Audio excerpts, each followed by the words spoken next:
পদ্মার বুকে মাথা তুলে দাঁড়ালো স্বপ্নের সেতু। সবশেষ ৪১তম স্প্যান বসিয়ে এক হলো মাওয়া জাজিরা। এখন চলবে রোড ও রেল স্ল্যাব বসানোর কাজ। বুলেট ট্রেনের যুগে প্রবেশ করতে চায় বাংলাদেশ। মাত্র ৫৫ মিনিটে পৌঁছানো যাবে ঢাকা থেকে চট্টগ্রাম। সম্ভাব্যতা যাচাইয়ের পর শেষ নকশার কাজও।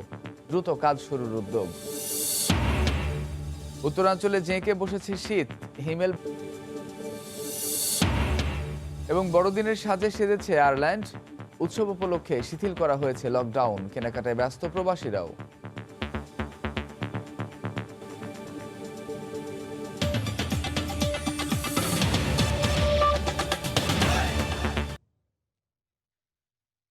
স্বপ্নের পদ্মা সেতু এখন পুরোটা দাঁড়িয়ে। মাওয়া ও জাজিরাকে জুড়ে দিলে ৬.১৫ কিলোমিটারের সেতু। বৃহস্পতিবার বেলা ১২টা ২ মিনিটে সবশেষ ৪১ নম্বর স্প্যানটি বসানোর ঐতিহাসিক মুহূর্তের সাক্ষী হলো পুরো বাংলাদেশ। পদ্মা সেতু কেবলই অর্জন নয়, স্বনির্ভর বাংলাদেশের সোনালী স্বাক্ষর। এহসান জুলের রিপোর্ট। ক্যামেরায় ছিলেন সাইফুল ইসলাম ও ওমর ফারুক।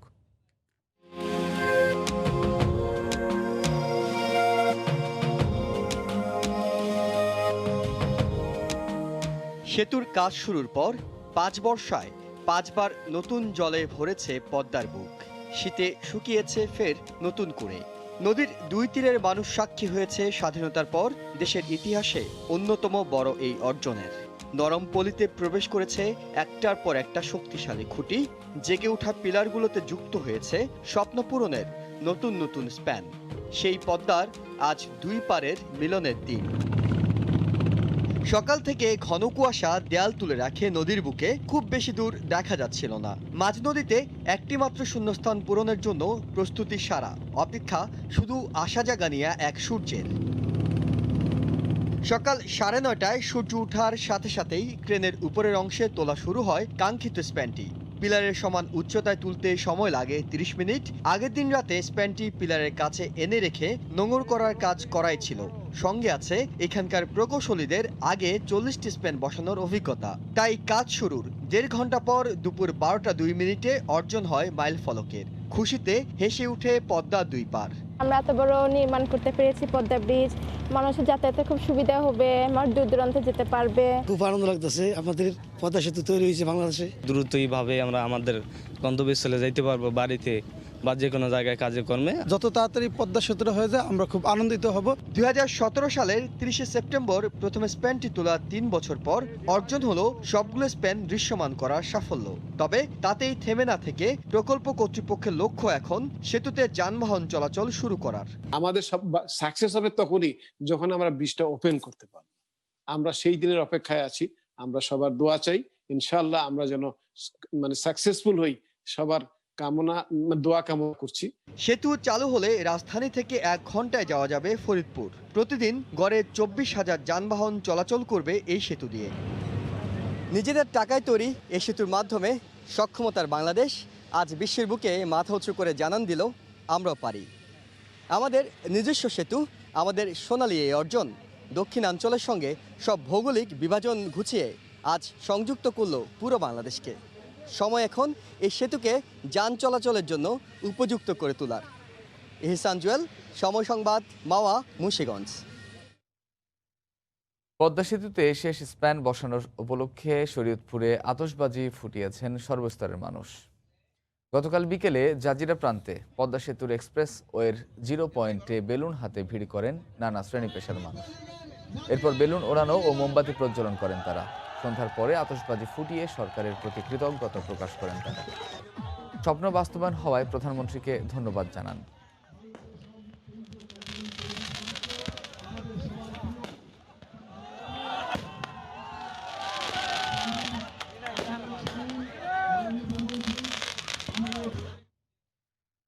প্রধানমন্ত্রী শেখ হাসিনার দক্ষ ও বিচক্ষণ নেতৃত্বে শত বাধা অতিক্রম করে পদ্মা সেতু এখন দৃশ্যমান। সরকার প্রধানের মানবিক ও সাহসী উদ্যোগের কারণেই এমনটা সম্ভব হয়েছে বলে জানিয়েছেন আওয়ামী লীগের সাধারণ সম্পাদক এবং সড়ক পরিবহন ও সেতুমন্ত্রী ওবায়দুল কাদের। গতকাল সকালে এক ভিডিও কনফারেন্সে তিনি এ প্রতিক্রিয়া জানান। বিশ্বব্যাংক সরে যাওয়ার পর বাংলাদেশের জন্য একটা কঠিন চ্যালেঞ্জ। বঙ্গবন্ধু কন্যা শেখ হাসিনা নিজস্ব অর্থাৎ পদ্মা সেতু নির্মাণ করে প্রমাণ করেছেন যে আমরাও পারি। সেতুতে সবগুলো স্প্যান বসে যাওয়ার পর এখন জোর দেয়া হচ্ছে স্ল্যাব বসানোর কাজে। এর মধ্যে বসানো গেছে অর্ধেকের বেশি স্ল্যাব। তবে রেলের চেয়ে রোড স্ল্যাব বসানোর কাজকে বেশি চ্যালেঞ্জিং মনে করছেন প্রকল্প পরিচালক। আগামী 6 মাস থেকে 1 বছরের মধ্যে সেতুর স্ল্যাব বসানোর কাজ শেষ করা যাবে বলে মনে করছেন প্রকল্প সংশ্লিষ্টরা। সাইফুল ইসলামের ছবিতে হেসান জুয়েলের আরও একটি রিপোর্ট। সব স্পেনে দৃশ্যমান এখন পদ্মা সেতু। স্বপ্নের নতুন এক দিগন্তের দিকে হাঁটছে দেশ। দৃশ্যমান স্প্যানগুলোর বড় একটি অংশ জুড়ে চোখে পড়ে স্ল্যাব বসে যাওয়ার দৃশ্য।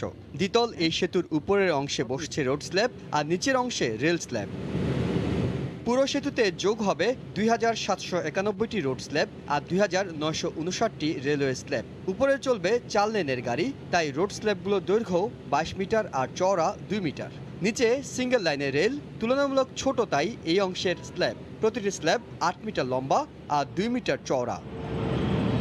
এখন পর্যন্ত সেতুতে যোগ করা হয়েছে 1890টি রেল স্ল্যাব। সে তুলনায় রোড স্ল্যাব বসেছে কিছুটা কম, 1261টি। সেতুর উপরের অংশ দিয়ে ভিতরে প্রবেশ করাতে হবে রেল স্ল্যাব। একবার উপরের অংশে রোড স্ল্যাব বসে গেলে নিচের অংশে রেল স্ল্যাব প্রবেশ করানো সম্ভব হবে না, তাই আগে সেগুলো বসানোর কাজ শেষ করা হচ্ছে। তবে রোড স্ল্যাবের কাজকেই বেশি চ্যালেঞ্জিং বলে মনে করছেন প্রকল্প পরিচালক। রেলটা আগে করার পরে রোড করব, কাজে রেলটা আমাদের কাছে ক্রিটিক্যাল না, এবং কাজটাও সহজ।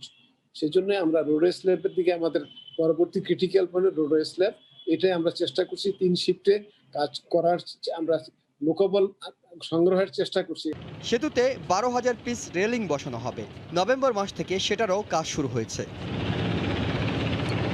সবগুলো স্প্যান বসানোর পর বাকি থাকবে এই রেল ও রোড স্ল্যাব বসানোর কাজ। এখন পর্যন্ত অর্ধেকের বেশি স্ল্যাব বসানো গেছে। কাজের অগ্রগতিতে সন্তুষ্ট প্রকল্প কর্তৃপক্ষের আশা, আগামী 1 বছরের মধ্যেই স্ল্যাব বসানোর কাজ শতভাগ শেষ করা যাবে। হেসান জুয়েল, সময় সংবাদ, জাজিরা, শরীয়তপুর। মাত্র 55 মিনিটে পৌঁছে যাবেন ঢাকা থেকে চট্টগ্রাম।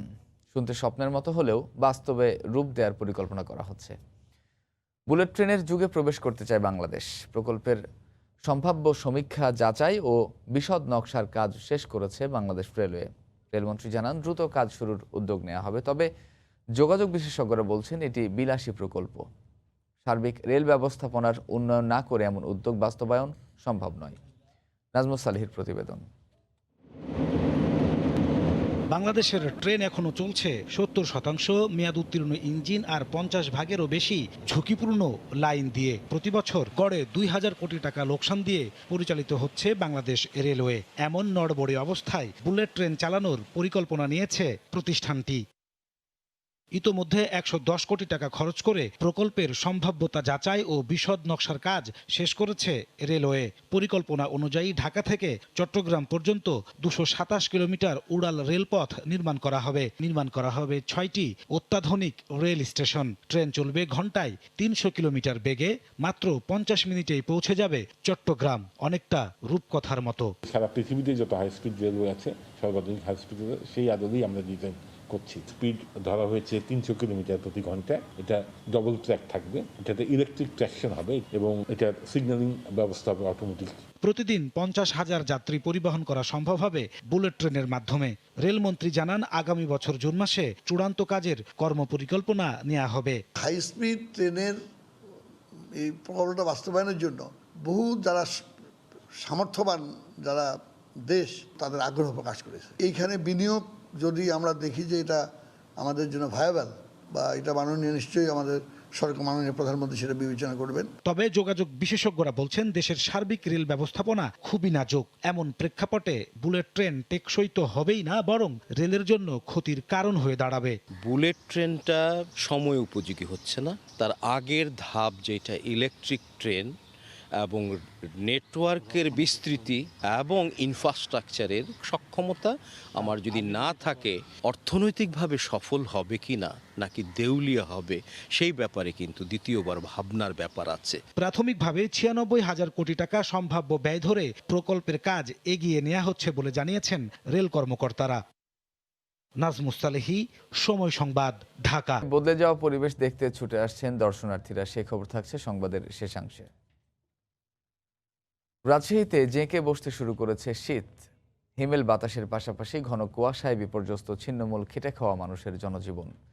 এদিকে গত এক সপ্তাহে রাজশাহী মেডিকেল কলেজ হাসপাতালে ডায়রিয়া, নিউমোনিয়া সহ ঠান্ডাজনিত রোগে চিকিৎসা নিয়েছে 500-র বেশি রোগী। মারা গেছে 12 শিশু। বিস্তারিত সাইফুর রহমান রকির রিপোর্টে। ভোরে কুয়াশার চাদরে ঢাকা পড়ছে রাজশাহী। খেতে শিশিরে ভিজে আছে মাঠের বিভিন্ন ফসল। সড়কে ঝুঁকি এড়াতে সকালে হেডলাইট জ্বালিয়ে চলাচল করছে যানবাহন। কনকনে ঠান্ডা বাতাসে সবচেয়ে দুর্ভোগে পড়েছে ঠান্ডার লেগে আগুন পাচ্ছে, শীত, কোনো কিছু বস্ত্র মস্ত্র নাই। কুয়াশার লিগে ঘর থেকে বাইরে বেড়াতে পারি না, তারপর আগুনের কাছে দাঁড়ায় আসছি, আর কি করবো। কুয়াশাতে কাজকর্ম করা তো খুব কষ্ট লাগছে তো। এদিকে শীতের কারণে রামেক হাসপাতালে বেড়েছে ডায়রিয়া, নিউমোনিয়া সহ ঠান্ডাজনিত রোগে আক্রান্তের সংখ্যা। শীতের কারণে বাচ্চারা অসুস্থ হয়ে পড়ছে, এই কারণে আমরা এখানে আসছি। ঠান্ডা লাগছে, কারেন্টের তাপ দিচ্ছে। শীতকালীন এই রোগ ডায়রিয়া, নিউমোনিয়া, ব্রঙ্কিওলাইটিস এবং সাধারণ সর্দি কাশি, যেটা কমন কোল্ড বলি, শ্বাসকষ্ট বেড়ে গেলে বাচ্চা দুধ খেতে পারবে না বা জ্বর বেড়ে যাচ্ছে, এবং অর্থাৎ কখন তাকে হাসপাতালে নিয়ে আসতে হবে, সময় মতো হাসপাতালে নিয়ে আসতে হবে, সেই ব্যাপারেও আমরা পরামর্শ দিচ্ছি। কুয়াশা কেটে গেলেই শীতের তীব্রতা আরও বাড়বে বলে আভাস দেন এই আবহাওয়াবিদ। কুয়াশাটা আরও মোটামুটি 5 থেকে 7 দিন, এক সপ্তাহের মতো আর থাকতে পারে। তারপরে আস্তে আস্তে তাপমাত্রা কমবে, তাপমাত্রা কমলে শীতের প্রকোপটা বাড়বে, এবং এই শীতের প্রকোপটা ডিসেম্বরের শেষ সপ্তাহ থেকে জানুয়ারির দিকে যায় আরও বাড়বে। মেডিকেলে ঠান্ডাজনিত রোগে বর্তমানে শিশু ওয়ার্ডে 200-র বেশি রোগী ভর্তি রয়েছে। সাইফুর রহমান রকি, সময় সংবাদ, রাজশাহী। গেল কয়েকদিনে শীত বাড়ার সঙ্গে সঙ্গে বাড়ছে শিশুদের ঠান্ডাজনিত রোগে আক্রান্ত হওয়ার সংখ্যা। বৃহস্পতিবার দুপুর পর্যন্ত ঢাকা শিশু হাসপাতালে রোগী ছিল শতাধিক। চিকিৎসকরা বলছেন এই সময়ে শিশুদের প্রতি একটু বাড়তি নজর দিতে হবে অভিভাবকদের। আমি চাঁদপুরে থাকি, এখানে 24 তারিখে নিয়ে আসছে, ভর্তি দিয়েছে, 3 তারিখ পর্যন্ত ছিল, পরীক্ষা নিরীক্ষা করছে। এখন গত বৃহস্পতিবারে নিয়েছি বাড়িতে, নেওয়ার পরে 3 দিন ভালো ছিল, আবার ওনার সমস্যা দেখা দিছে। একই রকম সমস্যা নিয়ে মেয়ে মরিয়মকে হাসপাতালে ভর্তি করেন মা মুক্তা। গত দুরাত প্রচণ্ড শ্বাসকষ্ট হলেও অবস্থা এখন অনেকটাই ভালো। হাসপাতালগুলোতে বেড়েই চলেছে শিশু রোগীর সংখ্যা।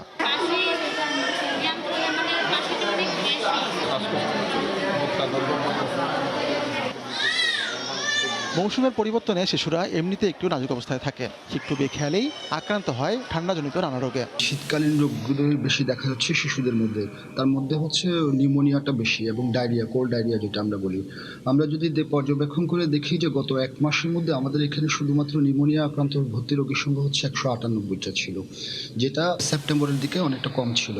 করোনা মহামারী আরও জটিল করে তুলতে পারে পরিস্থিতি। শিশুদের ঠান্ডার সমস্যায় দ্রুত শরণাপন্ন হওয়ার তাগিদ চিকিৎসকদের। শিশুরা যেহেতু খুব সেন্সিটিভ, তাদের ক্ষেত্রে সবসময় কুসুম গরম পানিটা ব্যবহার করতে হবে, এবং যারা নিউবর্ন তাদের প্রতি স্পেশাল কেয়ারটা অবশ্যই রাখতে হবে।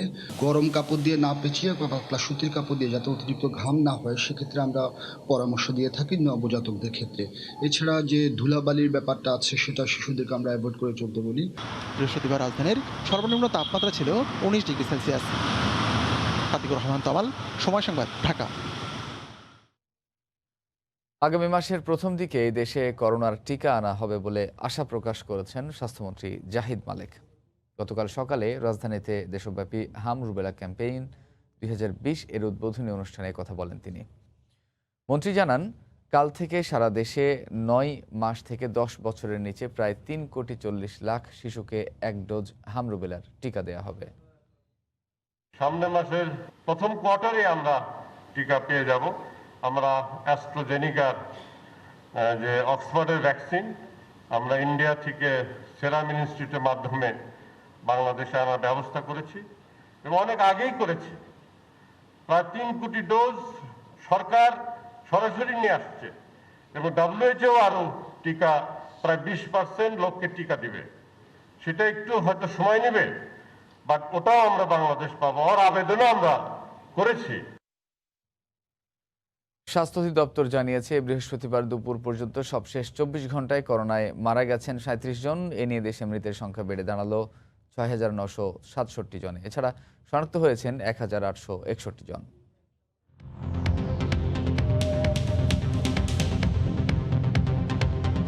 গত 24 ঘন্টায় কোভিড-19-এর নমুনা পরীক্ষা করা হয়েছে 16,265 জনের। এ পর্যন্ত মোট নমুনা পরীক্ষা হয়েছে 29,27,929 জনের। 24 ঘন্টায় নতুন শনাক্ত হয়েছেন 1,859 জন। এ নিয়ে দেশে মোট শনাক্তের সংখ্যা 4,85,965 জন। 24 ঘন্টায় মারা গেছেন 37 জন। এ পর্যন্ত করোনা আক্রান্ত হয়ে মারা গেলেন 6,967 জন। করোনা থেকে 24 ঘন্টায় সুস্থ হয়েছেন 4,486 জন। এ পর্যন্ত সুস্থ হয়েছেন 4,10,452 জন।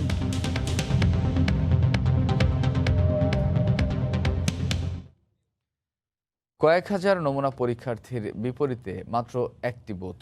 রেজিস্ট্রেশনের দীর্ঘসূত্রতা সহ নানামুখী জটিলতায় চট্টগ্রামে বিদেশগামী যাত্রীদের করোনা নেগেটিভ সনদ নিতে চরম ভোগান্তি পোহাতে হচ্ছে। তার সাথে দালালদের দৌরাত্ম্য তো রয়েছেই, আর অনিয়ম পাওয়ায় দায়িত্ব থেকে সরিয়ে দেওয়া হয়েছে 4 জনকে। নুরজামাল আতিকের ক্যামেরায় বিস্তারিত জানাচ্ছেন কমল দে। কয়েক হাজার মানুষের দীর্ঘ লাইন পেরিয়ে এসে বিদেশগামী যাত্রীদের করোনার নমুনা দিতে হচ্ছে স্বাস্থ্যকর্মীদের কাছে। অথচ করোনা সংক্রমণ প্রতিরোধে সামাজিক দূরত্ব নিশ্চিতের কোনো বালাই নেই এখানে। করোনাকালীন এই দুঃসময়ে দেশের অর্থনীতিকে চাঙ্গা রাখতে বড় ধরনের ভূমিকা রেখে চলেছে এই রেমিটেন্স যোদ্ধারা। কিন্তু বিদেশ যাত্রার ক্ষেত্রে নেগেটিভ সনদ নিতে গিয়ে তাদেরকে পড়তে হচ্ছে নানা ভোগান্তিতে।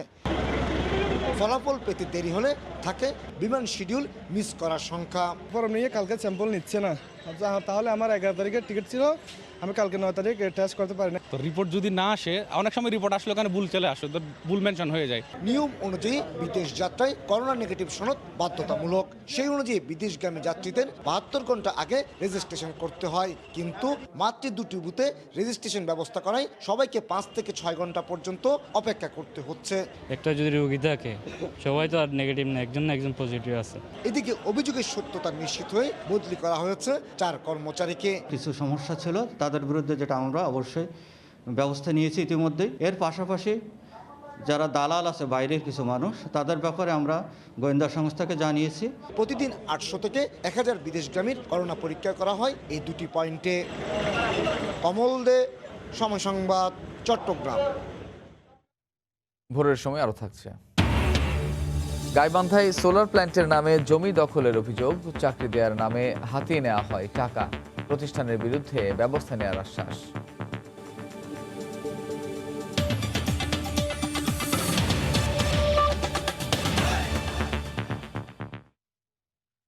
উত্তরাঞ্চলে তীব্র শীত ও ঘন কুয়াশা বাড়ছে। দিনভর দেখা মিলছে না রোদের, 10টা পর্যন্ত থাকছে ঘন কুয়াশা। তাপমাত্রা নেমে যাওয়ায় দুর্ভোগ বেড়েছে নিম্ন আয়ের মানুষের। সে খবর জানাতে নওগাঁর বরুণকান্দি এলাকা থেকে সরাসরি যুক্ত হচ্ছেন সহকর্মী এমআর রকি। ধন্যবাদ মামুন, আপনাকে একটু বলি, গত 4 দিন থেকে কিন্তু এই জেলায় এরকম মৃদু শৈত্য প্রবাহ বইছে। হালকা বাতাসের সাথে কিন্তু এই শীতের কুয়াশা ঝরছে। এতে করে সাধারণত যারা নিম্ন আয়ের মানুষ, তাদের জন্য কিছুটা কষ্ট দেখা যাচ্ছে। গত 4-5 দিন ধরে কিন্তু এই আবহাওয়াটা বিরাজ করার কারণে আমরা লক্ষ্য করছিলাম গতকালকে কিন্তু প্রচন্ড কুয়াশা ছিল। আজকে কিছুটা কুয়াশা কম আছে, কিন্তু হালকা বাতাসের কারণে কিন্তু এই শীতের তীব্রতা রয়েছে। এবং এই শীতের কারণে এবং কুয়াশার কারণে বিশেষ করে এই সময়টাতে যেটা আমরা লক্ষ্য করছিলাম যে আলু ক্ষেত এবং বীজতলাতে কিছুটা মরক দেখা যাচ্ছে এবং সাধারণত মানুষের ভিতরে এক ধরনের অস্বস্তি লক্ষ্য করা যাচ্ছিল। তো আমরা রয়েছি নওগাঁর বাস স্ট্যান্ড এলাকায়। এখানে কিন্তু এখন পর্যন্ত মানুষের সমাগম কম। ভোর সকালে থেকে 10টা পর্যন্ত সাধারণত মানুষ কিছুটা কম বের হচ্ছেন এবং শীতের এই তীব্রতা কিন্তু আরো বাড়বে জানিয়েছে স্থানীয় আবহাওয়া অফিস। আবহাওয়া অফিসের সাথে আমরা কথা বলেছিলাম। গতকাল পর্যন্ত যে আবহাওয়াটা রেকর্ড করা হয়েছিল 13.5, আজকের তাপমাত্রা কিছুটা বেশি তারা বলছেন। তবে আগামী 2-1 দিনের ভিতর এই তাপমাত্রা কিন্তু আরো কমবে জানিয়েছে আবহাওয়া অফিস। আরেকটি বিষয় জানিয়ে রাখি, জেলা প্রশাসনের পক্ষ থেকে নিম্ন আয়ের মানুষের মাঝে কিন্তু শীত বস্ত্র দেওয়ার জন্য তারা ইতিমধ্যেই বিভিন্ন উপজেলাগুলোতে শীতের বস্ত্র, বিশেষ করে গরম কাপড়, কম্বল এগুলি তুলে তারা সরবরাহ করেছেন। জেলা প্রশাসক হারুনুর রশিদ আমাকে জানিয়েছেন খুব শীঘ্রই অতিরিক্ত কিছু শীত বস্ত্র তারা মন্ত্রণালয়ে চেয়েছেন এবং এইসব শীত বস্ত্র আসলে তারা পর্যাপ্ত পরিমাণে নিম্ন এলাকায় বিশেষ করে ক্ষুদ্র নৃগোষ্ঠী মানুষের মাঝে তারা সরবরাহ করবেন বলেছেন জেলা প্রশাসনের পক্ষ থেকে।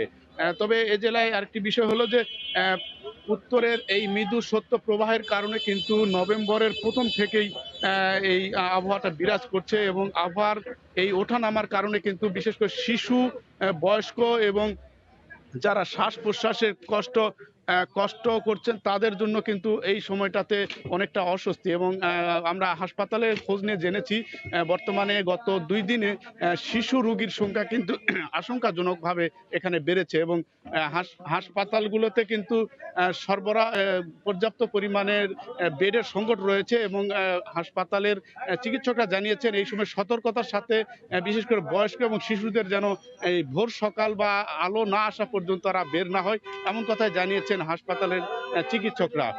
তবে জেলা প্রশাসন, হাসপাতাল কর্তৃপক্ষ এবং সব প্রশাসনের পক্ষ থেকে শীত নিবারণের জন্য পর্যাপ্ত তারা ব্যবস্থা নিয়েছে এমন কথা জানিয়েছে। তো মামুন, এই ছিল নওগাঁর শীতের খোঁজ খবর আমার কাছে। উত্তরাঞ্চলে জেঁকে বসেছে শীত, সে খবর জানাতে নওগাঁর বরুণকান্দি এলাকা থেকে সরাসরি যুক্ত ছিলেন সহকর্মী MR রকি। প্রধানমন্ত্রীর তথ্য ও যোগাযোগ প্রযুক্তি বিষয়ক উপদেষ্টা সজীব ওয়াজেদ জয় বলেছেন, নতুন প্রযুক্তির সঙ্গে নিজেদের উদ্ভাবনী শক্তি ও মেধা কাজে লাগিয়ে চতুর্থ শিল্প বিপ্লবে নেতৃত্ব দিবে বাংলাদেশ। ডিজিটাল ওয়ার্ল্ড 2020 উপলক্ষে তথ্য ও যোগাযোগ প্রযুক্তি বিভাগ আয়োজিত ভার্চুয়াল মিনিস্ট্রিয়াল কনফারেন্সে যোগ দিয়ে কথা বলেন তিনি। প্রধান অতিথির বক্তব্যে তিনি বলেন, তথ্য প্রযুক্তিতে বর্তমান সরকারের বিনিয়োগ ও তরুণ প্রজন্মের অভূতপূর্ব সাফল্যে প্রযুক্তি ব্যবসায় নিজেদের অবস্থান তৈরি করে নিয়েছে Bangladesh. We are developing centers of excellence on the fourth industrial revolution. And with these, we have focused on research, not just taking technology adopted by others, but Bangladesh, we want to become leaders in the next generation of technology. We want to develop some of the next generation of technology. And I believe it is completely possible. This is not a dream. We don't know what the next big technology is going to be, but I promise you, some of it is going to come from Bangladesh. We are also on track to achieving all of the SDG goals ahead of schedule. And one of the key sectors that is enabling us to do that is the ICT sector, is the digitization. It is Digital Bangladesh that is enabling this success. আরেকটি শাপলা চত্বর ঘটাতেই ভাস্কর্যের বিরোধিতা করছে ধর্মান্ধ গোষ্ঠী বলে মন্তব্য করেছেন আওয়ামীপন্থী আলেমরা। জাতীয় প্রেস ক্লাবে আওয়ামী লীগের ধর্ম বিষয়ক কমিটির সভায় বক্তারা এ বিষয়ে সরকার ও জনগণকে আরও সজাগ থাকার আহ্বান জানান। এদিকে গতকাল দুপুরে ঢাকা রিপোর্টার্স ইউনিটিতে এক সংবাদ সম্মেলনে হেফাজতে ইসলাম দাবি করে, কুষ্টিয়ায় বঙ্গবন্ধুর ভাস্কর্য ভাঙার দায় চাপিয়ে তাদের ঘায়েলের চেষ্টা করা হচ্ছে। কুষ্টিয়ায় জাতির জনকের ভাস্কর্য ভাঙচুর ও হেফাজতে ইসলামের ষড়যন্ত্র ও সম্পৃক্ততার বিষয়ে হেফাজতে ইসলামকে জড়ানোর প্রতিবাদে বৃহস্পতিবার দুপুরে ঢাকা রিপোর্টার্স ইউনিটিতে সংবাদ সম্মেলন করে ধর্মভিত্তিক সংগঠন হেফাজত ইসলাম। নাগরিকদের ধর্মীয় স্বাধীনতা এ সময় সংগঠনের নেতারা অভিযোগ করেন, একটি মহল কুষ্টিয়ায় বঙ্গবন্ধুর ভাস্কর্য ভাঙার দায় হেফাজত ইসলামের উপর চাপানোর চেষ্টা করছে। এছাড়া কুষ্টিয়ায় 2 মাদ্রাসা ছাত্রের গ্রেফতার নিয়েও প্রশ্ন তুলেছেন তারা। ক্ষমতাসীন দল ও তাদের সমর্থকদের মধ্যকার ইসলাম বিদ্বেষী একটি মহল কুষ্টিয়ার ঘটনার দায় ওলামা ইকরাম ও হেফাজত নেতৃবৃন্দের উপর চাপিয়ে দিয়ে তাদেরকে ঘায়েল করার অপচেষ্টা করছে। এদিকে সকালে জাতীয় প্রেস ক্লাবে ধর্মান্ধ, সাম্প্রদায়িকতা ও জঙ্গিবাদ শীর্ষক আলোচনা সভার আয়োজন করে আওয়ামী লীগের ধর্ম বিষয়ক উপকমিটি। সভায় বক্তারা বলেন, বঙ্গবন্ধুর ভাস্কর্য ইস্যুতে সাম্প্রদায়িক গোষ্ঠী কোরআন হাদিসের অপব্যাখ্যা করছে। তার অপব্যাখ্যা তাদের মুখ থেকে বের হচ্ছে। হেফাজতে ইসলাম সহ ধর্মান্ধ ও সাম্প্রদায়িক গোষ্ঠী আরেকটি শাপলা চত্বর করার ষড়যন্ত্রে লিপ্ত বলেও মন্তব্য করেন তারা। সরকারকে নতুন করে চিন্তা করতে হবে, আমাদের গোয়েন্দা সংস্থাকে সক্রিয় করতে হবে। তারা আরেকটা শাপলা চত্বরের হুমকি দামকি দিচ্ছে, সরকারকে অচল করে সরকার বলে। এইটা আসলে এই মূর্তি বা ভাস্কর্য এটা বড় বিষয় নয়, বড় বিষয় হচ্ছে এই সরকারকে উৎখাত করার ষড়যন্ত্রের মধ্যে তারা আছে। সাম্প্রদায়িকতা রুখে দিতে সরকার ও জনগণকে আরও সজাগ থাকার আহ্বান জানান বক্তারা। ওবায়দুল্লাহ মামুন, সময় সংবাদ, ঢাকা। বঙ্গবন্ধুর ভাস্কর্য বিরোধী দলগুলোকে বিএনপি পৃষ্ঠপোষকতা দিচ্ছে বলে অভিযোগ করেছেন আওয়ামী লীগের যুগ্ম সাধারণ সম্পাদক মাহবুব-উল আলম হানিফ। গতকাল বিকেলে কুষ্টিয়ার মজমপুর গেট এলাকায় 4 লেন রাস্তা উদ্বোধন শেষে কথা বলেন তিনি। এ সময় নৈরাজ্য সৃষ্টিকারীদের কঠোর হস্তে দমন করা হবে বলেও হুঁশিয়ারি দেন তিনি। যারা ভাঙচুর করেছিল সেই 2 জন ছাত্র, মাদ্রাসার ছাত্র বা অভিযোগকারী, তারা শনাক্ত হয়ে গ্রেপ্তার হয়ে এখন তারা আইনশৃঙ্খলা রক্ষাকারী হেফাজতে আসে এবং কারা নির্দেশ দিয়েছিল সেটাও তারা ইতিমধ্যে স্বীকারোক্তি করেছে। এবং এই যে ভাস্কর্য বিরোধী উগ্র যে বক্তব্য হচ্ছিল যে সমস্ত দলগুলা, এই সবগুলোর দলিত পৃষ্ঠপোষক এই বিএনপি জামাত, তাদের বিরুদ্ধে অভিযোগ আসাটাই তো স্বাভাবিক। এই অভিযোগের দায় কিভাবে এড়াবেন? এমপি পদের সুবিধা দেখিয়ে জামিন চেয়েও লাভ হলো না। উল্টো 10 দিনের মধ্যে এমপি পাপুলের স্ত্রী স্বাক্ষরিত সংরক্ষিত আসনের সংসদ সদস্য সেলিনা ইসলাম ও মেয়ে ওয়াফা ইসলামকে আত্মসমর্পণের নির্দেশ দিয়েছেন হাইকোর্ট। সরাসরি খারিজ করা হয় জামিন আবেদন। দুদক আইনজীবী বলেন, সংসদ সদস্যের পদকে কলঙ্কিত করেছেন পাপুল দম্পতি।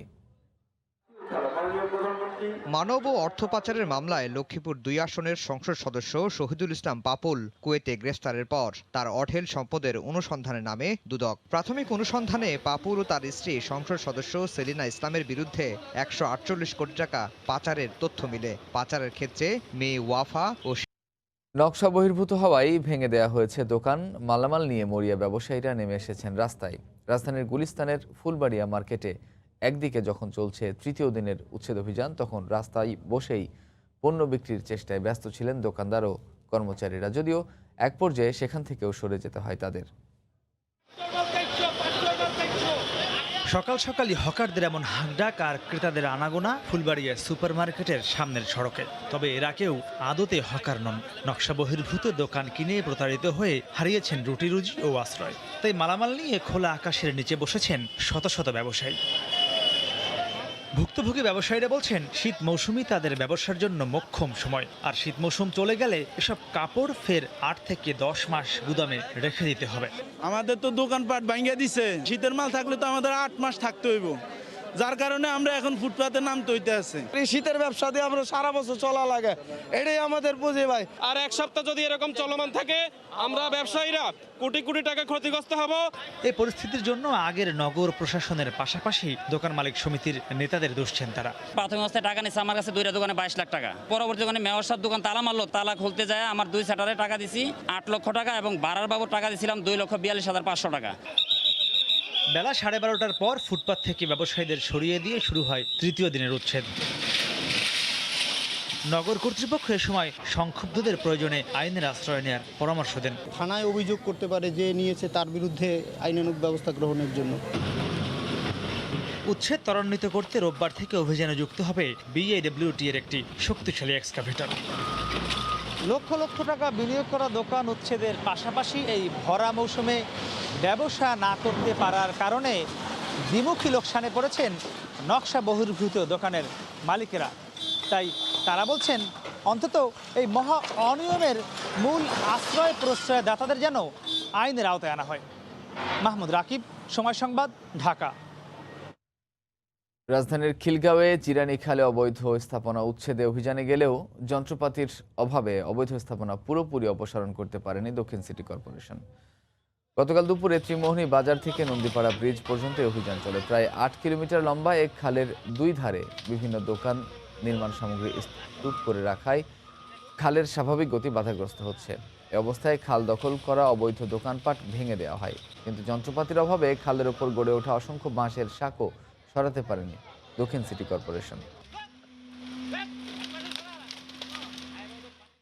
জিরানি খালের অবৈধ দখল উচ্ছেদ করার জন্য আজকে থেকে আমাদের কার্যক্রম শুরু হয়েছে। এটা চলমান থাকবে। আমাদের পরিকল্পনা হচ্ছে 20 তারিখ পর্যন্ত আমরা এই কার্যক্রম চলমান রাখবো। এখন মধ্যে আজকে প্রিলিমিনারিভাবে আমরা যে বাসের সাক্ষ্যগুলো ছিল অবৈধভাবে এগুলো আমরা দোকানপাট এগুলো উচ্ছেদ করেছি আর কি। আমরা দেখেছি যে সাক্ষ্যগুলো ভেঙে ফেলা হচ্ছে না পুরোপুরি। একটা আমাদের আসলে যান্ত্রিক আরেকটা উচ্ছেদ চলছে, আপনারা জানেন আমাদের মেকানিক্যাল ইকুইপমেন্টেরও একটি ইয়ে আছে, আমরা নেক্সট দিন হয়তো এগুলো আরও করতে পারবো।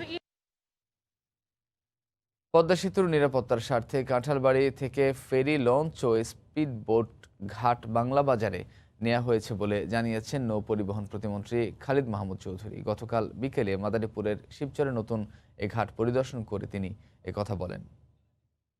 পদ্মা সেতুর যে একটা নিরাপত্তার কারণে আমাদেরকে কাঁঠালবাড়ি থেকে বাংলা বাজারে ঘাটটাকে আনতে হয়েছে। কাঁঠালবাড়ির যেই মানে পরিধিটা ছিল তার থেকে অনেক বড় এখানে পরিধি নিয়ে আমরা এখানে শুরু করেছি। ভোরের সময় আরও থাকছে। করোনা ধাক্কা কাটিয়ে শ্রীমঙ্গলে হলো চা নিলাম। প্রায় কোটি টাকার বিক্রি, 15 থেকে 20 টাকা বেড়েছে দাম। অংশ নেয় শতাধিক ক্রেতা।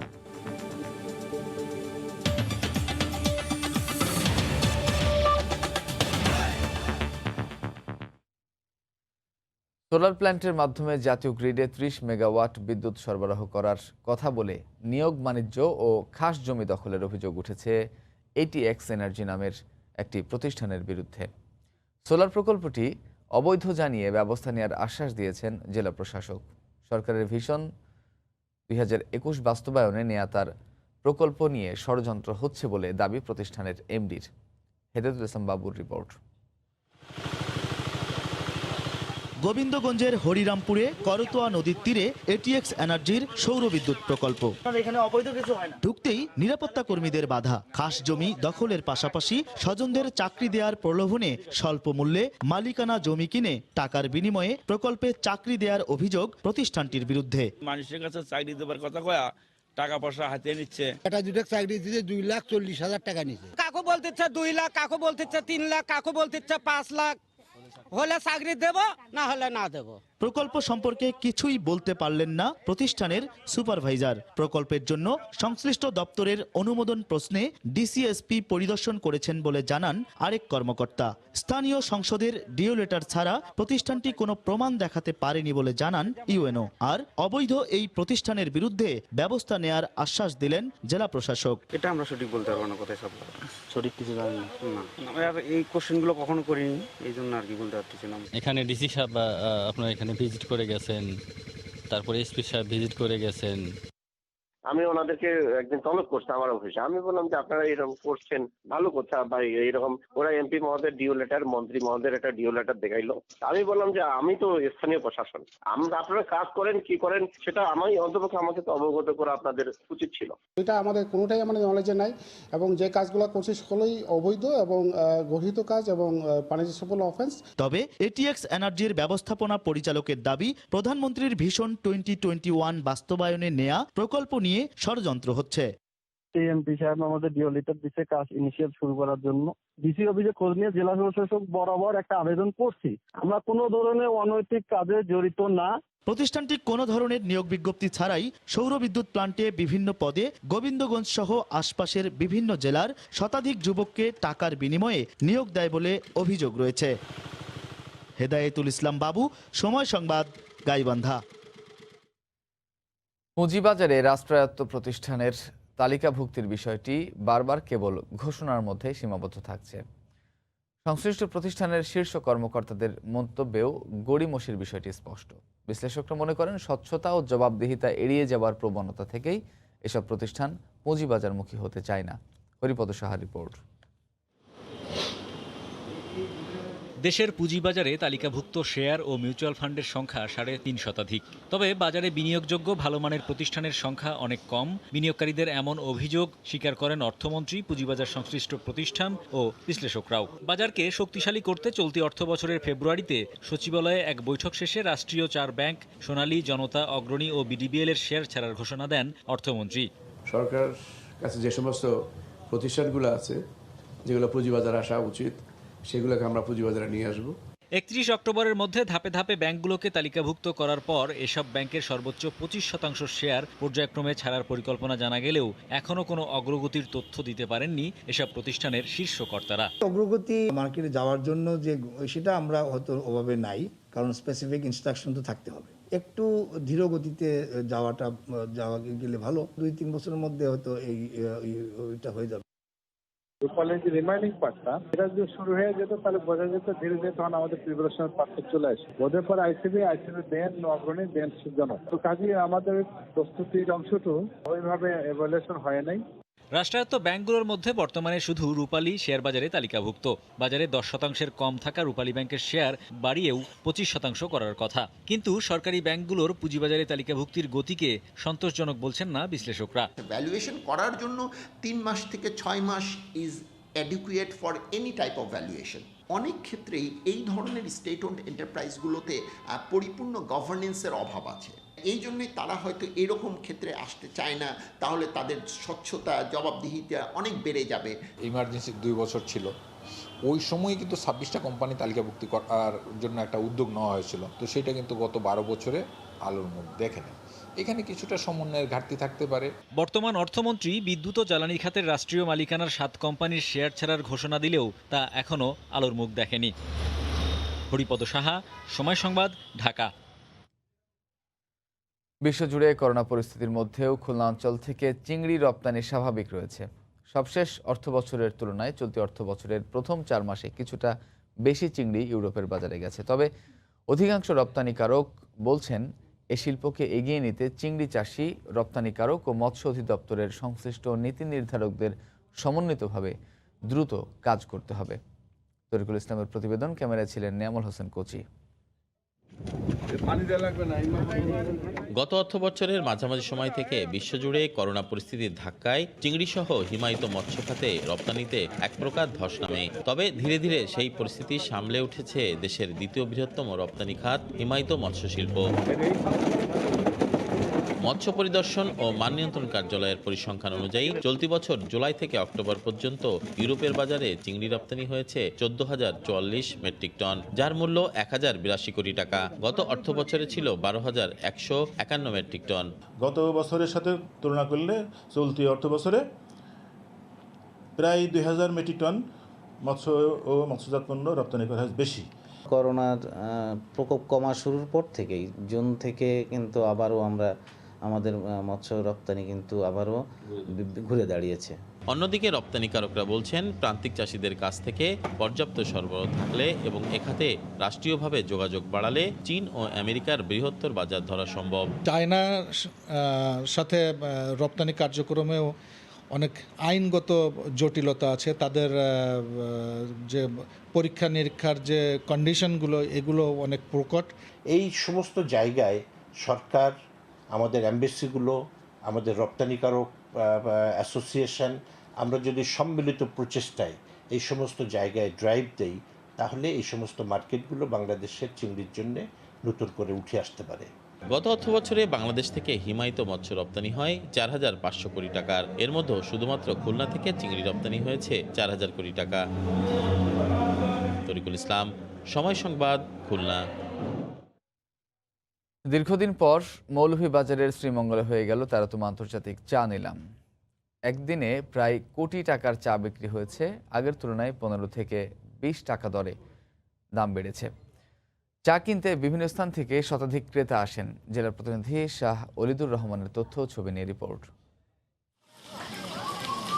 রপ্তানিযোগ্য এই চা শিল্পের ছোট বড় 93টি বাগানের অবস্থান মৌলভীবাজার জেলায়। এবারের উৎপাদন মৌসুমের শুরুতে খরা ও পরবর্তীতে অতিবৃষ্টি চা উৎপাদনে ব্যাপক ক্ষতি হয়। তবে পরবর্তীতে আবহাওয়া কিছুটা অনুকূলে আসায় চায়ের উৎপাদন ঘাটতি মোটামুটি কাটিয়ে উঠতে সক্ষম হয়। তবে মহামারী করোনায় দেশের দ্বিতীয় আন্তর্জাতিক চা নিলাম কেন্দ্র শ্রীমঙ্গলের কার্যক্রম বন্ধ হয়ে গেলে চা বেচা কেনায় একদম ভাটা পড়ে। এতে চা শিল্পের সাথে জড়িত ব্যক্তি ও ব্যবসায়ীরা ব্যাপক আর্থিক ক্ষতির মুখে পড়েন। গতবার 260 টাকা হলেও বৃহস্পতিবার 13তম নিলামে চা সর্বোচ্চ 275 টাকায় বিক্রি হয়। নিলামে মৌলভীবাজারের জালালাবাদ টি ব্রেকার্স, রূপসী বাংলা ও শ্রীমঙ্গল টি ব্রেকার্স লিমিটেড প্রায় 75,000 কেজি চা বিক্রির জন্য নিলামে নিয়ে আসে। করোনাকালীন সময়ে চা ব্যবসার মধ্যে বিরাট একটা দোষ নামে গিয়েছিল, বেচা কিনার অবস্থাটা ভালো আসছিল না। মাল কিনতেছি, ভালো দামে বিক্রি করতেছি, বিভিন্ন জায়গা থেকে ক্রেতারা আসতেছে, আমরা চা দিচ্ছি। এই অকশনে অনেক বৃদ্ধি পাইছে মার্কেট, 10 থেকে 15 টাকা এবং সেল বাড়ছে। সঠিক দাম পাওয়ার পাশাপাশি বৈরী আবহাওয়ার পরও চায়ের উৎপাদন ভালো হয়েছে বলে জানান সংশ্লিষ্টরা। বিগত কিছুদিন আগে এখানে চায়ের দর তেমন একটি ছিল না, কিন্তু আজকে 13 নম্বর সেইলে আমরা সন্তোষজনক রেট পেয়েছি। প্রায় 62,000 কেজি চা অপারিং ছিল এবং 100% সোল হয়ে গেছে ইনশাল্লাহ। আমাদের শ্রীমঙ্গলে এখন অনেক বায়ার আসে। চা বোর্ডের দেওয়া তথ্য মতে মৌলভীবাজার, হবিগঞ্জ ও সিলেট অঞ্চলের 145টি চা বাগান থেকে প্রতি বছর 7 কোটি কেজি চা উৎপাদন হয়। সময় সংবাদ, মৌলভীবাজার। 22টি পৌরসভা নির্বাচনের প্রত্যেকটি পুলিশের সাহায্যে সরকারি দলের লোকেরা দখল করে নিয়েছিল বলে অভিযোগ করেছেন বিএনপি মহাসচিব মির্জা ফখরুল ইসলাম আলমগীর। আন্তর্জাতিক মানবাধিকার দিবস উপলক্ষে একটি বই প্রকাশের ভার্চুয়াল অনুষ্ঠানে তিনি একথা বলেন। 22টি পৌরসভাতে নির্বাচন হচ্ছে, প্রায় প্রত্যেকটি নির্বাচনেই সরকারি দলের লোকেরা দখল করে নিয়েছে পুলিশের সাহায্যে। শুধুমাত্র একটা অপরাধ, তার একটা সুনির্দিষ্ট রাজনৈতিক চিন্তা ছিল, সরকারের মত থেকে ভিন্ন মত পোষণ করত। এই কারণে তাদেরকে হারিয়ে যেতে হয়েছে, খুন হতে হয়েছে। মানবাধিকার লঙ্ঘন আজকে আওয়ামী লীগের একদম একটা স্বাভাবিক ব্যাপার হয়ে দাঁড়িয়েছে। এই মানবাধিকার লঙ্ঘন করে তার সংবিধান লঙ্ঘন করছে। এই জন্যই তাদেরকে অবশ্যই জনগণের কাঠগড়ায় দাঁড়াতে হবে। অবশেষে পুনর্গঠিত হলো রাঙ্গামাটি, বান্দরবান এবং খাগড়াছড়ি পার্বত্য জেলা পরিষদ। চেয়ারম্যান হিসেবে দায়িত্ব পেয়েছেন গত 2 পরিষদে সদস্য হিসেবে দায়িত্ব পালন করা অংশুইপ্রু চৌধুরী। গতকাল বিকেলে এ সংক্রান্ত সরকারি গেজেটে রাষ্ট্রপতির আদেশক্রমে স্বাক্ষর করেন উপসচিব সজল কান্তি বণিক। পার্বত্য শান্তি চুক্তি অনুসারে 3 পার্বত্য জেলা পরিষদে পৃথক ভোটার তৈরি না হওয়ায় পরিষদগুলো সরকার পরিবর্তনের পরপরই পুনর্গঠন করে তারা। জয়পুরহাটে জেলা আওয়ামী লীগের ত্রিবার্ষিক সম্মেলন জেলা পরিষদের চেয়ারম্যান আরিফুর রহমান রকেটের সভাপতিত্বে এবং জেলা আওয়ামী লীগের যুগ্ম সাধারণ সম্পাদক জাকির হোসেনকে সাধারণ সম্পাদক পদে ঘোষণা করা হয়েছে। গতকাল সকালে জয়পুরহাট জেলা স্টেডিয়ামে এই সম্মেলন অনুষ্ঠিত হয়। দীর্ঘ 6 বছর পর সম্মেলন অনুষ্ঠিত হলো। সম্মেলনে ভিডিও কনফারেন্সে যুক্ত ছিলেন আওয়ামী লীগের সাধারণ সম্পাদক ওবায়দুল কাদের। সম্মেলনে তথ্যমন্ত্রী হাসান মাহমুদ ছাড়াও জেলা আওয়ামী লীগের নেতৃবৃন্দ উপস্থিত ছিলেন।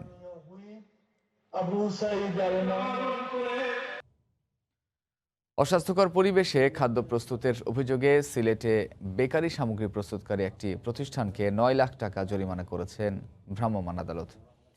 গতকাল দুপুরে গোটাটিকর বিসিক শিল্পনগরীতে ফিজা অ্যান্ড কোম্পানিতে অভিযান চালান র্যাব সদর দপ্তরের নির্বাহী ম্যাজিস্ট্রেট মোহাম্মদ আখতারুজ্জামানের নেতৃত্বাধীন ভ্রাম্যমাণ আদালত। অস্বাস্থ্যকর পরিবেশে খাদ্য প্রস্তুত সহ নানা অনিয়মের অভিযোগে প্রতিষ্ঠানটির ব্যবস্থাপনা পরিচালক নজরুল ইসলাম বাবুলকে 6 লাখ টাকা এবং মহাব্যবস্থাপককে 3 লাখ টাকা জরিমানা করা হয়। জনগণের খাদ্য নিরাপত্তা নিশ্চিতে সিলেট বিভাগে অভিযান অব্যাহত থাকবে বলে জানান নির্বাহী ম্যাজিস্ট্রেট। পচা দুর্গন্ধ ড্রেনের পাশে রাখছে, যেটি স্বাস্থ্য ঝুঁকি তৈরি করছে। একই সাথে এখানে যারা ওয়ার্কাররা কাজ করছেন তারা কারোই স্বাস্থ্যবিধি মেনে চলছেন না, অর্থাৎ তাদের যে অ্যাপ্রন পরার কথা, তাদের যে বাইরের জুতা ব্যবহার করছে, ঘর্মাক্ত শরীরে তারা কাজ করছে। এই পরিবেশে অস্বাস্থ্যকর নোংরা পরিবেশে খাবার উৎপাদন এবং সংরক্ষণ, এটির দায়ে এটি নিরাপত্তা খাদ্য আইন 2013 এর 33 ধারায় তাকে দোষী সাব্যস্ত করে।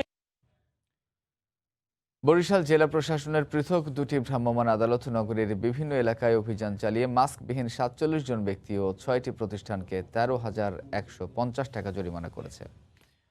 গতকাল সকালে নগরীর বিভিন্ন এলাকায় এই অভিযান চালানো হয়। এ সময় সদর, চকবাজার ও বাজার রোড এলাকায় মাস্ক না থাকায় 18 জন ব্যক্তি ও 6 প্রতিষ্ঠানকে 7,300 টাকা এবং নগরীর রূপাতলী এলাকায় মাস্কবিহীন 29 জনকে 5,800 টাকা জরিমানা করা হয়। করোনা সংক্রমণ থেকে বাঁচতে এমন অভিযান অব্যাহত থাকবে বলে জানায় ভ্রাম্যমাণ আদালত।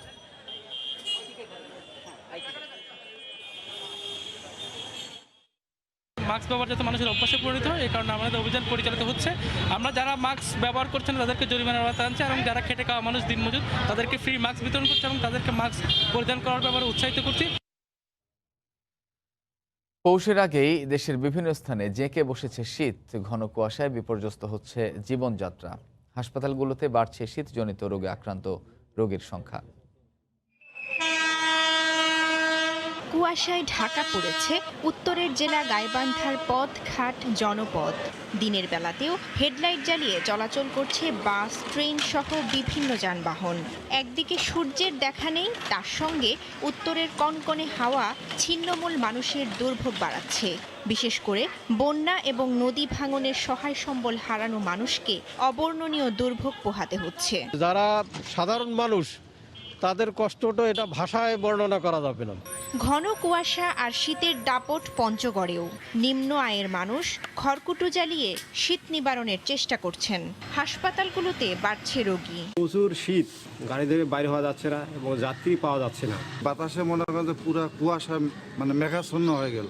এক হাত সামনে এবং কিচ্ছু তারপরে কিছু দেখা যায় না। কুড়িগ্রামে বেলা বাড়ার সঙ্গে সঙ্গে সূর্য উঁকি ঝুঁকি দিলেও বেশিরভাগ সময় কুয়াশায় ঢাকা পড়ে থাকছে চারিদিক। শীতের কষ্টকে সঙ্গী করেই রোজগারের জন্য পথে বের হচ্ছেন নিম্ন আয়ের মানুষ। নাই, ঠান্ডা দিনও দিনভর ঢেকে থাকছে কুয়াশায়। ঠাকুরগাঁওয়েও দিন দিন বাড়ছে শীত। রাউজায়ে জাবিদা ঐশী, সময় সংবাদ। বগুড়ায় সরবরাহ বাড়ায় একেবারে কমে গেছে শীতের সবজির দাম। মূলা, কপি সহ অন্যান্য সবজি বিক্রি হচ্ছে পানির দামে। বর্তমান দরে সবজি বিক্রি করে লাভ থাকছে না বলে দাবি চাষিদের। পাইকারি ক্রেতারা বলছেন অধিক সরবরাহ হয়, দর কমেছে। বিস্তারিত মাজিদুর রহমানের রিপোর্টে ছবি তুলেছেন রবিউল ইসলাম। সবজিতে ভরপুর বগুড়ার মহাস্থান হাট চত্বর। শীতের কুয়াশা ভেদ করে কৃষকরা সবজি আনেন। সরবরাহ বাড়ায় দাম কমেছে সব সবজির। বর্তমান বাজার মূল্যে সবজি বেচে লাভ থাকছে না বলে জানান চাষিরা। 50 টাকা 60 টাকা মন কপি, এদের তো গাড়ি ভাড়া দিয়ে আমাদের কিছুই থাকতেছে না। মূলা করছি থাকলে না, ফেলে দিয়ে গেছে কালকে 2 গাড়ি। পেঁয়াজের বাজার 12 টাকা, 15 টাকা, 10 টাকা কেজি। এখন তো পেঁয়াজ নিচ্ছে, আমাদের অনেক লস হচ্ছে। কপি বাজার খাচ্ছে না, দাম কমে গেছে। আমরা কৃষক আবাদ করে মাঠে মরে গেলাম। হাটে সবজির সরবরাহ বাড়ায় কম দামে সবজি কিনছেন পাইকারি ক্রেতারা। তবে পাইকারি বাজারে কম দামের প্রভাব এখন খুচরা বাজারেও পড়তে শুরু করেছে বলে জানান পাইকারি ক্রেতারা। 14 থেকে 15 টাকা কেজি ধরে আজকে পেঁয়াজ কিনলাম আমি এখানে। 160 টাকা মন কপি কিনছি। সাধারণ মানুষ হয়তো 10 টাকায় এই কপি সংগ্রহ করতে পারে। লেবার খরচ আর মাল খরচা পড়ায় 5 টাকা 5.5 টাকা করে কেজি প্রতি খরচা হয়। বগুড়া মহাস্থান পাইকারি হাটে প্রতি কেজি মূলা 2 টাকা, ফুলকপি 3 টাকা, বেগুন ও পটল 20 টাকা, করলা 30 টাকা, পাতা পেঁয়াজ 15 টাকা, কাঁচামরিচ 50 টাকা আর বাঁধাকপি এবং লাউ প্রতি পিস 15 টাকায় বিক্রি হচ্ছে। প্রতিদিন এই হাটে 1000 মেট্রিক টন সবজি উঠছে। জেলার শিবগঞ্জ, গাবতলী, শাহজাহানপুর সহ বিভিন্ন উপজেলা থেকে সবজি আসে এখানে। মাজিদুর রহমান, সময় সংবাদ, বগুড়া। পৌষের আগেই দেশের বিভিন্ন স্থানে জেঁকে বসেছে শীত। ঘন কুয়াশায় বিপর্যস্ত হচ্ছে জীবনযাত্রা। হাসপাতালগুলোতে বাড়ছে শীতজনিত রোগে আক্রান্ত রোগীর সংখ্যা। টাঙ্গাইল শহরের পৌরসভার পার্ক বাজারে সব ধরনের সবজির সরবরাহ বৃদ্ধি পাওয়ায় স্বস্তি ফিরেছে ক্রেতাদের মাঝে। স্থানীয় কৃষক ছাড়াও বিভিন্ন জেলা থেকে পাইকারি সবজি বিক্রেতারা সবজি নিয়ে আসেন। সে খবর জানাতে সরাসরি যুক্ত হচ্ছেন সহকর্মী কাদির তালুকদার। কাদির।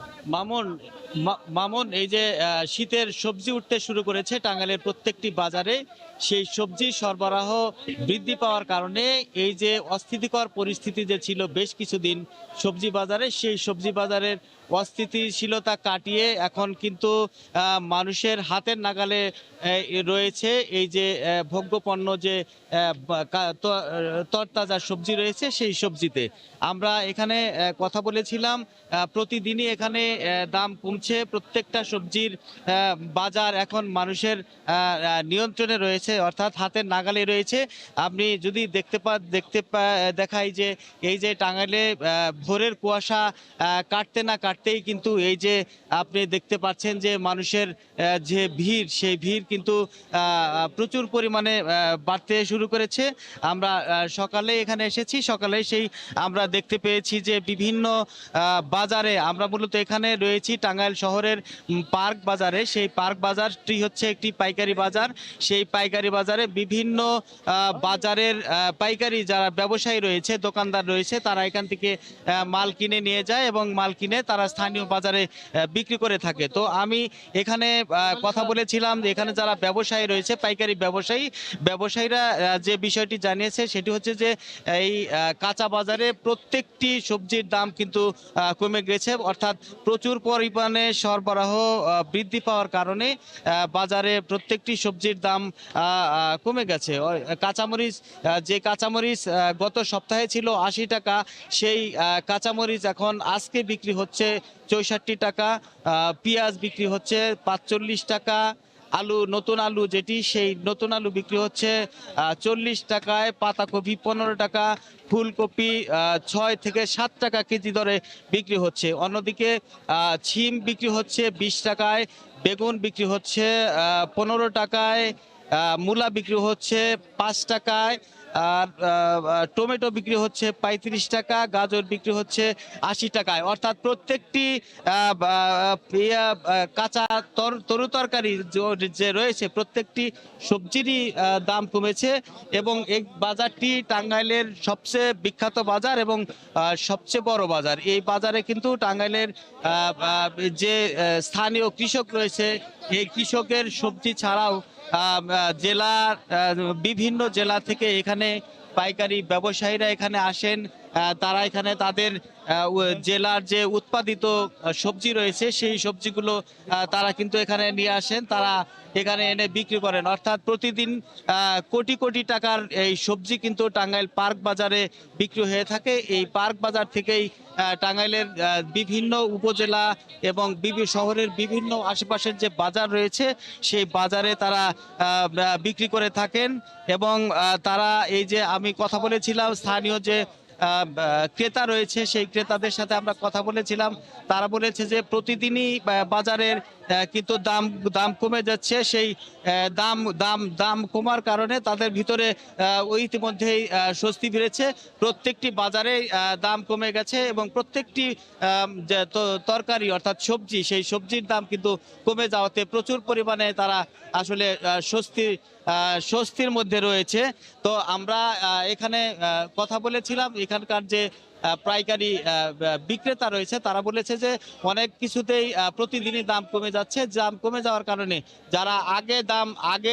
যারা এই বিশেষ করে আলু এবং পেঁয়াজ কিনে রেখেছে তাদের কিন্তু অনেকটাই লোকসান হচ্ছে বলে তারা মনে করছেন। তো এই ছিল আসলে আমার কাছ থেকে টাঙ্গাইল পার্ক বাজারের সবজি বাজারের বিস্তারিত। মামুন। টাঙ্গাইল থেকে সকালের সবজি বাজারের খবর জানাতে যোগ দিয়েছিলেন সহকর্মী কাদির তালুকদার। পটুয়াখালীর পৌর পাইকারি মাছের আড়ত ভোর থেকেই ক্রেতা বিক্রেতার হাঁক ডাকে মুখরিত থাকে। সরবরাহ বাড়ায় সামুদ্রিক সহ দেশীয় সব ধরনের মাছের দাম কমেছে। আড়তদাররা বলছেন ঘন কুয়াশার কারণে এখন ইলিশের সরবরাহ একটু কম। সুজন দামের ছবি এবং মোহাম্মদ মনির হোসেন বাদলের তথ্য নিয়ে রিপোর্ট। ভোরেই জেলে ও পাইকারদের হাত ডাকে সরগরম হয়ে ওঠে পটুয়াখালী নিউ মার্কেটের মৎস্য আড়ত। ঘন কুয়াশা আর কনকনে শীতেও হরেক রকম তাজা মাছে ভরা বাজার। ফরমালিন মুক্ত তাজা ও সুলভ মূল্যের জন্য এখানকার মাছের কদর বেশি। ইলিশ, পাঙ্গাস, আইড়, বোয়ালে ভরা আড়তগুলো। সরবরাহ বাড়ায় সপ্তাহের ব্যবধানে মাছের দাম কেজি প্রতি কমেছে 50 থেকে 150 টাকা পর্যন্ত। তবে পায়রার বড় ইলিশের দাম একটু বেশি হলেও সমুদ্রের ইলিশের দাম অনেকটা কম। গত 2 দিনে ঘন কুয়াশার কারণে সমুদ্র এবং নদীর ইলিশের সরবরাহ কমেছে। নদী নালার মাছ আমাদের মাছের একটু আমদানি বেশি। পাঙ্গাস এবং তেলাপিয়া মাছ অনেক উৎপাদন বেশি, যার কারণে অন্যান্য মাছের দাম অনেক কম। 150-200 এর উপরে বিকেন 100, কুলের ডাড়ি 160-70। আর স্থানীয় বাজারগুলোর খুচরা বিক্রেতারাও মাছ কিনছেন, আর দাম কম হওয়ায় খুশি তারা। মোটামুটি ইলিশ সরবরাহ কম। বর্তমানে এই শীত কেটে গেলে ইলিশের সরবরাহ বেশি হবে। এদিকে আমরা পাইকারি কিনে 5 টাকা 10 টাকা লাভে কেজি প্রতি বিক্রি করতে আছে। এখানে প্রায় শতাধিক মাছের দোকানে প্রতিদিন কোটি টাকার মাছ বেচা কেনা হয়। সময় সংবাদ, পটুয়াখালী। শীতলক্ষ্যা নদীর পূর্ববর্তী 3 নম্বর ঘাট এলাকায় পাইকারি মাছের বাজার প্রতিদিন ভোর 5টা থেকে সকাল 11টা পর্যন্ত। এখানে মেলে নদী ও হাওর অঞ্চলের ছোট বড় সব ধরনের তাজা মাছ। 150 বছরের প্রাচীন এই পাইকারি মাছ বাজার থেকেই নগরীর অন্যান্য বাজারগুলোতে মাছ সরবরাহ হয়। মাছ বেচাকেনার খবর জানাতে সেখান থেকে সরাসরি যুক্ত হচ্ছেন সহকর্মী শওকত আলী সৈকত। ধন্যবাদ মামুন। আপনি জানেন যে নারায়ণগঞ্জ শহরের শীতলক্ষ্যা নদীর পূর্ব তীরে 3 নম্বর ঘাটে যে মাছ বাজারটি রয়েছে এটা প্রায় 1.5 শতাধিক বছরের প্রাচীন মাছ বাজার। মূলত এই শীতলক্ষ্যা নদীকে কেন্দ্র করে এই পণ্য পরিবহনের সুবিধা হওয়ায় এই মাছ বাজারটি প্রতিষ্ঠিত হয়। তো এই ভোর সকাল থেকেই এই বাজারটি বিভিন্ন ক্রেতা বিক্রেতাদের পদচারণায় জমজমাট হয়ে উঠেছে।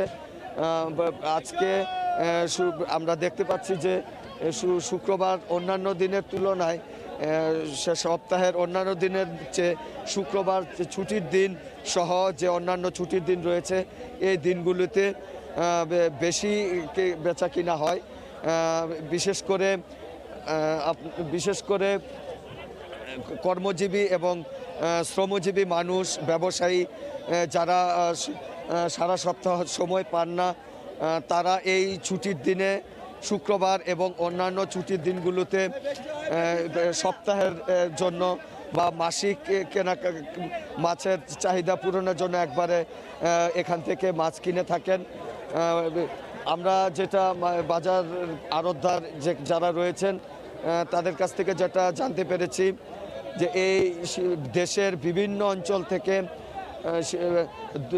উত্তরাঞ্চল, দক্ষিণাঞ্চল সব অঞ্চল থেকে মূলত নদীর এবং হাওর অঞ্চলের যে দেশি তাজা মাছগুলো রয়েছে সে বিভিন্ন প্রজাতির মাছ, বড় ছোট সব ধরনের মাছই কিন্তু এই বাজারে পাওয়া যায়। মধ্যরাত থেকেই কিন্তু নদীপথে ট্রলারে বা বিভিন্ন নৌযানে করে এই বাজারে মাছ এসে নামানো হয় এবং ভোরের আলো ফোটার আগে থেকেই কিন্তু ক্রেতাদের আসা যাওয়া বাজারে শুরু হয়। আরেকটা বিষয় আপনাকে জানিয়ে রাখছি, ছুটির দিনগুলোতে বিশেষ করে মানুষের সামাজিক এবং যে পারিবারিক অনুষ্ঠান যেগুলো থাকে বিশেষ করে ছুটির দিনগুলোতে, তো সেই অনুষ্ঠানগুলোতে মানুষের যে অতিথি আপ্যায়নের যে বিষয় থাকে সেই অতিথি আপ্যায়নের জন্য যে অতিরিক্ত মাছের যে চাহিদা থাকে সেই মাছের চাহিদা পূরণ করতে কিন্তু মানুষ এই মূলত মাছ বাজার থেকেই মাছ কেনাকাটা করে থাকেন। সবচেয়ে বড় বিষয় হচ্ছে যে এই বাজারটিতে ফরমালিন মুক্ত দেশি হাওর অঞ্চলের মাছগুলো পাওয়া যায়। ফরমালিন মুক্ত, বিষমুক্ত তাজা মাছের কারণেই কিন্তু মানুষ এখান থেকে নিয়মিত কেনাকাটা করে থাকেন। তো আজকে আমরা দেখতে পাচ্ছি যে এই ছুটির দিনে ভোর কুয়াশার মধ্যেও মানুষ প্রচুর কেনাকাটা করতে বাজারে ক্রেতাদের ভিড় আমরা দেখতে পাচ্ছি। তো মামুন, এই ছিল আমার কাছে নারায়ণগঞ্জের 3 নম্বর ঘাটে পাইকারি মাছ বাজারের মাছ বেচা কেনার সবশেষ খবর। নানা আয়োজনের মধ্য দিয়ে ফেনীতে উদযাপন করা হলো নবান্ন উৎসব। গতকাল বিকেলে সদর উপজেলার ভালুকিয়া গ্রামে কৃষক, কৃষানী এবং এলাকাবাসীর অংশগ্রহণে কৃষি সম্প্রসারণ অধিদপ্তর এই উৎসবের আয়োজন করে। সোনালী ধান কাটার মধ্য দিয়ে শুরু হয় উৎসব। পিঠাপুলি, মুড়ি মুরগি সহ ছিল নানা খাবারের আয়োজন। অনুষ্ঠানে বোরো ধানের বাম্পার ফলনের উদ্দেশ্যে ক্ষুদ্র ও প্রান্তিক কৃষকদের মাঝে হাইব্রিড বীজ বিতরণ করা হয়। অনুষ্ঠানে ফেনী জেলা প্রশাসক মোহাম্মদ ওয়াহিদুজ্জামান, উপজেলা নির্বাহী কর্মকর্তা নাসরিন সুলতানা সহ কৃষি সম্প্রসারণ অধিদপ্তরের কর্মকর্তাগণ উপস্থিত ছিলেন।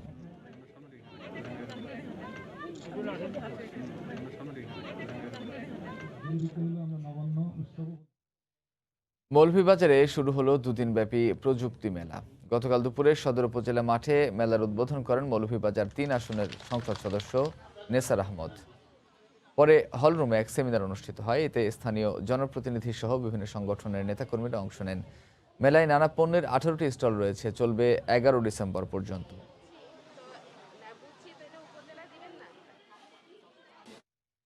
মুজিব শতবর্ষ উপলক্ষে সাতক্ষীরায় হতদরিদ্র 25 মাঝিকে নৌকা ও বস্ত্র বিতরণ করেছেন বর্ডার বাংলাদেশের সদস্যরা। গতকাল দুপুরে কালীগঞ্জ উপজেলার খাসজিয়া বিওপি সংলগ্ন ইসামতি নদীর হারে এসব সামগ্রী বিতরণ করেন বিজিবি খুলনা বিভাগীয় sector commander colonel আরশাদুজ্জামান। BGB শ্যামনগরস্থ Nildumur 17 ব্যাটালিয়নের আয়োজনে এসব সামগ্রী বিতরণ করা হয়। এ সময় বিজিবির ঊর্ধ্বতন কর্মকর্তারা এবং স্থানীয় পুলিশ কর্মকর্তাগণ উপস্থিত ছিলেন।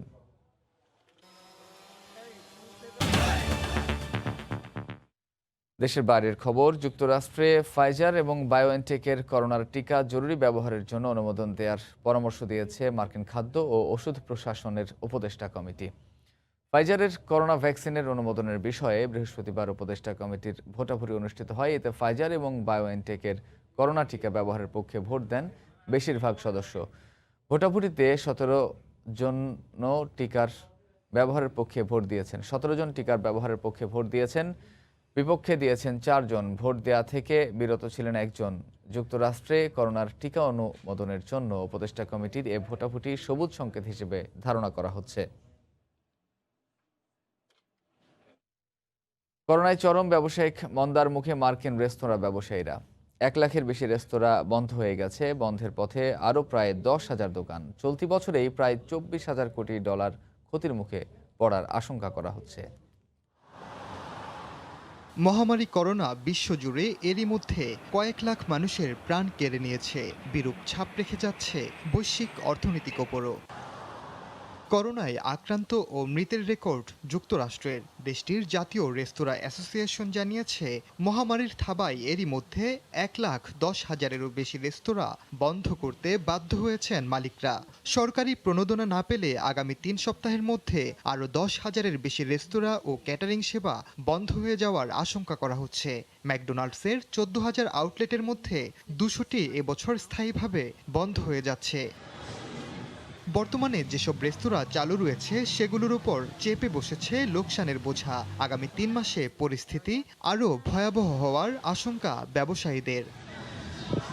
রেস্তোরাঁ ব্যবসায়ীরা বলছেন, বছর শেষে মোট ক্ষতির পরিমাণ দাঁড়াবে প্রায় $24,000 কোটি। এ অবস্থায় ব্যবসা টিকিয়ে রাখার পাশাপাশি অর্থনীতির চাকা সচল রাখতে দ্রুত রেস্তোরাঁ আইন পাশের দাবি জানিয়েছেন তারা। ওমর ইনান, সময় সংবাদ। আর কিছুদিন পরই খ্রিস্টান ধর্মাবলম্বীদের সবচেয়ে বড় উৎসব বড়দিন।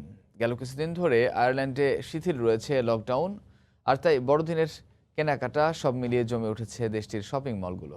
উৎসব ঘিরে রাতের আয়ারল্যান্ড সেজেছে নানা রঙে। আয়ারল্যান্ড থেকে সৈয়দ জুয়েলের রিপোর্ট। করোনা মহামারীর কারণে বছর জুড়ে প্রতিটি উৎসবই ছিল মলিন। তবে সেই মলিনতা দূর করতে বড়দিন সামনে রেখে এবারের আলোকসজ্জার রংটা একটু বেশি আয়ারল্যান্ডে। দিনের বেলায় শপিং মলে ভিড় কিছুক্ষণের জন্য হলেও ভুলিয়ে দেবে মহামারীকে। 25শে ডিসেম্বর বড়দিনের উৎসবের আমেজ শুরু হয় মূলত ডিসেম্বরের শুরু থেকেই। লাল, নীল, সাদা, বেগুনি ছাড়াও হরেক রকমের আলোকসজ্জার রাতের শট দেখতে প্রতি বছর যে ভিড় থাকতো, এবার তেমনটা নেই বললেই চলে। তারপরও নানা রঙের আলোর ছটায় প্রকৃতি যেন হেসে আমন্ত্রণ জানাচ্ছে বড়দিনের উৎসবের। করোনা পরিস্থিতির কারণে এবার আলোকসজ্জায় আনা হয়েছে বেশ বৈচিত্র্য। করোনা পরিস্থিতি ভুলে থাকার জন্য আমাদেরকে এই আলোকসজ্জা দিবে এক বিশেষ আনন্দ। আলোর ফোয়ারার এই বর্ণিল রূপ একটু হলেও বাড়তি আনন্দে মনের খোরাক যোগাবে খ্রিস্ট ধর্মের বড়দিনের উৎসব। এবছর করোনা মহামারীতে উৎসবে কিছুটা ভাটা পড়লেও আগামী বছর হবে এই আলোর মতোই রঙিন, এমনটাই প্রত্যাশা।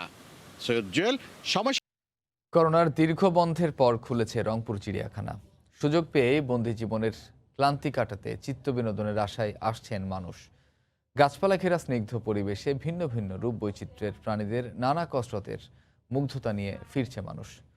তারিকুল ইসলামের ক্যামেরায় বিস্তারিত জানাচ্ছেন রতন সরকার।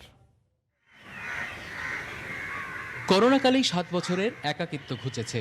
কালা পাহাড় আর জলনুপুরের আগমনে সরব এখন জলহস্তি লিওনের ঘের। তাই যেন আনন্দে খুনসুটিতে মেতে ওঠে কেয়ারটেকারের সঙ্গে। অনেকটাই বদলে যাওয়া পরিবেশ, বেশ উপভোগ্য বলছেন দর্শনার্থীরা। দীর্ঘদিন বাচ্চারাও তো বিনোদন থেকে দূরে আছে, তারপরও স্বাস্থ্যবিধি মেনে আমরা আসছি এবং বাচ্চারা এগুলো উপভোগ করছে। লাইফে এখানে আমি ফার্স্ট টাইম আসছি, মানে জাতীয় পশু পাখি দেখতেছি এবং অনেক এনজয় করতেছি। বাচ্চা কাচ্চারা যখন মানে না, নিরাপত্তা বজায় রেখে আমরা আসছি দেখার জন্য, ভালোই লাগতেছে।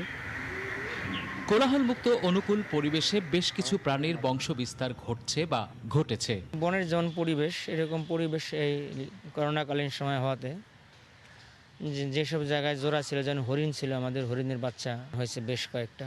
তারপর আমার গাধা ছিল, যে গাধাটা প্রেগনেন্ট হয়েছে। স্বাস্থ্যবিধি মেনে চলায় কিছুটা উদাসীনতা দেখা গেলেও কর্তৃপক্ষ বলছে ব্যবস্থা নেওয়া হয়েছে। একটু কড়াকড়ি নিয়ম আরোপ করা উচিত, যাতে আমাদের খারাপ অবস্থা না তৈরি হয়। যখন ঢুকতেছে তখন স্বাস্থ্যবিধি তারা মেনে ঢুকতেছে, বাট ভিতরে আসার পর সম্পূর্ণ উল্টো পরিস্থিতি। প্রবেশ মুখে সবাইকে মাস্ক পরার জন্য বাধ্য করছি, প্রয়োজনীয় মাস্ক আমরা সরবরাহ করছি। চিড়িয়াখানায় ৩৩টি প্রজাতির ২৫১টি প্রাণী রয়েছে। রতন সরকার, সময় সংবাদ, রংপুর। ভোরের সময়ের শীর্ষ সংবাদ জানিয়ে দিচ্ছি আরেকবার। বুলেট ট্রেনের যুগে প্রবেশ করতে চায় বাংলাদেশ। মাত্র ৫৫ মিনিটে পৌঁছানো যাবে ঢাকা থেকে চট্টগ্রাম। সম্ভাব্যতা যাচাইয়ের পর শেষ নকশার কাজও, দ্রুত কাজ শুরুর উদ্যোগ। পদ্মার বুকে মাথা তুলে দাঁড়ালো স্বপ্নের সেতু। সবশেষ ৪১তম স্প্যান বসিয়ে এক হলো মাওয়া জাজিরা। এখন চলবে রোড ও রেল স্ল্যাব বসানোর কাজ। উত্তরাঞ্চলে জেঁকে বসেছে শীত। হিমেল বাতাস আর ঘন কুয়াশায় বিপর্যস্ত জনজীবন। শীতজনিত রোগে এক সপ্তাহে মারা গেছে ১২ শিশু। এবং বড়দিনের সাজে সেজেছে আয়ারল্যান্ড। উৎসব উপলক্ষে শিথিল করা হয়েছে লকডাউন। কেনাকাটায় ব্যস্ত প্রবাসীরাও।